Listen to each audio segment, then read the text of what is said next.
The video started with a whimper. The billionaire's son sat in a dark room, bound to a chair. His face was bruised. His mouth trembled. A man's voice behind the camera said, "10 million in untraceable crypto, or we start sending you his body parts." The father fell apart before my eyes. He dropped to his knees, hands shaking, pleading to a screen that couldn't hear him. I stood behind him, the janitor's badge on my chest glinting under the monitor light. He didn't know my past. Nobody here did. They saw a man who mopped marble floors and cleaned glass walls. But I'd once led men into places the world pretended didn't exist. And I'd seen worse videos. He looked at me, tears spilling. "They'll kill him. Please, I'll pay." I took the phone from his hand. "No," I said, "you'll wait." He stared at me like I was insane. But my pulse was steady. My instincts had already begun their quiet calculations.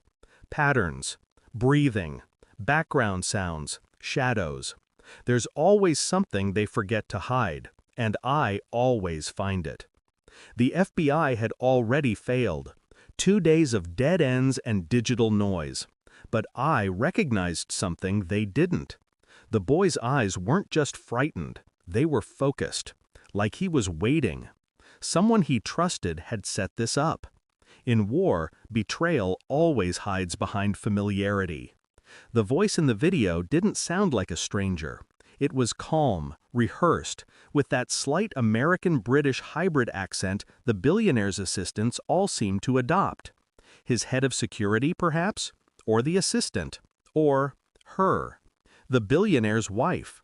She'd hovered near the screen as the video played, hand pressed to her lips, but her tears came too easily. And when she whispered, "We'll do whatever they ask," I saw the faintest tremor in her wrist. Not grief, anticipation. I'd seen that before, on men who planted bombs they knew would detonate. At dinner that night, I mopped silently in the corner as they spoke in low, frantic tones. Her phone kept buzzing, and she'd glance at it like it was oxygen.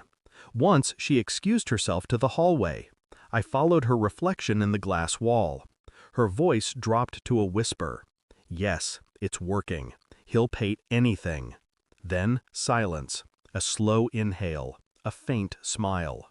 For the next 48 hours, I became a ghost inside their house. Every movement, every conversation, every sound, I recorded it all in my mind. My old habits resurfaced effortlessly. Pattern recognition, behavioral mapping, emotional tells. The wife was orchestrating something. The husband, desperate and blind, obeyed every word she fed him. But what she didn't know was that I'd already tracked the digital footprint from the ransom video. It wasn't uploaded from some foreign network. It came from inside their estate's private server.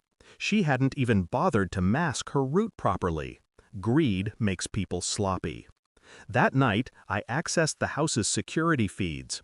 Footage from 2 nights before showed the wife and the head of security entering the boys' room. The child struggled. They injected him with something, then carried him out. My hands clenched around the edge of the desk. Not in rage, in recognition. Betrayal always comes from within. I printed the still frames from the footage. Her face, his face, the boy's limp body. The billionaire was in his study when I placed the folder on his desk. He looked up at me. "What's this?" "Truth," I said. He opened it, and I watched the world collapse inside his eyes. He said nothing for a long time. Then, she wouldn't. "She did," I said quietly, "and your son is still alive. They kept him at the warehouse your company owns downtown. They used your own assets to hide him." He looked at me like I was a stranger holding a blade. Maybe I was. We went together. He wanted to bring the FBI. I said no. They'll take the glory. You need the truth. When we entered the warehouse, the head of security was pacing near a black van, phone in hand. The wife stood a few feet away, nervously smoking, waiting for the transfer to go through. She didn't see us at first. When she did, her face drained of color. Her husband whispered, "Why?"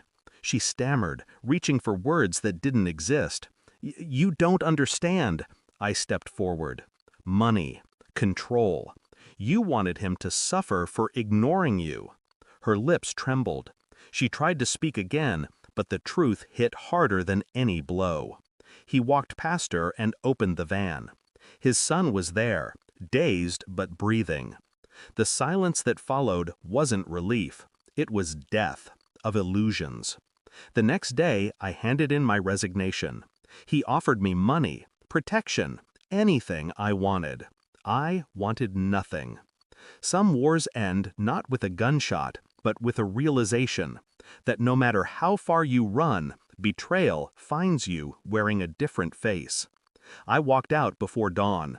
The city lights looked like wounds in the distance. Once, I led soldiers who would have died for me. Now, I cleaned the floors of people who would sell their children for attention. Maybe that's why I stayed silent for so long. Because cleaning up after monsters felt familiar. As I stepped into the cold air, the first light of morning touched my hands. I didn't look back. Some betrayals end with a bullet, others end with silence. I prefer silence. It echoes longer. Thanks for watching. Don't forget to like, share, and comment. Subscribe now to Cheating Stories Insight World for more amazing stories.